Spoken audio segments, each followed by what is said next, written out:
Magandang araw sa inyong lahat. Ako si Kuya Jay. Ang aming spoken poetry ay tungkol sa sexual o gender discrimination. Ako si Marian. Ako ay 17 taong gulang. Ako ay nabuntis sa maangang edad. At ako ay biktima ng kaarasan ng discrimination. Ako si Sasha, nakabilang sa LGBTQ at kabilang BWE at ako ay nakaranas ng karasan at kinerason. Ako si Angelo, biktima ng karahasan at diskriminasyon.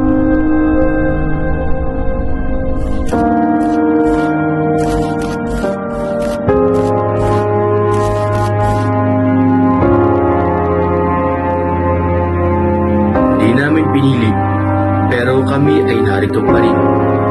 May mga sandali na ang mundo ay nagiging larong walang patutunguhan, kung saan ang tawanan ay nagiging takot. Ang saya ay napapalitan ng lungkot. May mga gabi na ang inuman ay nauuwi sa anino ng pangamba.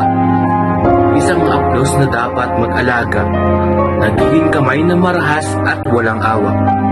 Hinawakan ng pagkatao, hindi tinanong kung handa, hindi hinintay ang pahintulot, nagpasya ng walang awa.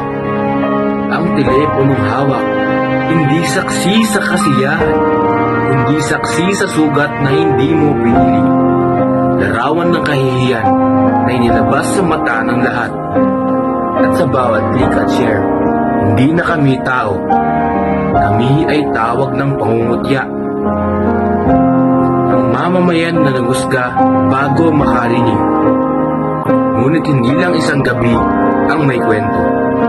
May araw na ang tahanan na dapat kanlungan, nagiging kulungan. Bawat sigaw, bawat palo, hindi pera ang nasisira, kundi ang dignidad at pag-asa. At sa bawat pagbagsak, hindi kami tanong ng tulong, kundi iniwan ng pamilya at ng mundong di nakakaunawa ng sakit sa likod ng ngiti. At hindi rin kami nagtatapos doon.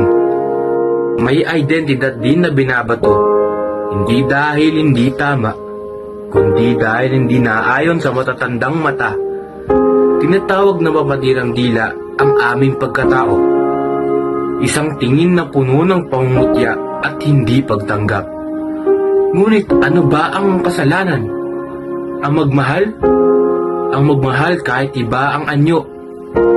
Hindi dahil kami ay iba, kung hindi dahil kami ay tao. Hindi namin pinili ang mga sugat. Hindi namin pinili ang mga mata na mapanira. Ngunit kami ay nananatili, humihinga, naglalakad, at nagsasabing iisa lang ang aming inahin. Hindi kami biro, hindi kami kasalanan, hindi kami dapat husgahan. Kami ay biktima ng karahasan, ng diskriminasyon. Ngunit sa kabila ng lahat, kami nananawagan, itigil ang pang-aabuso, itigil ang pagtanggi sa pagkatao, at tignan kami bilang tao, hindi bilang kwento ng hiya, kundi kwento ng lakas. At kami sinaktan, hindi kami mawawala.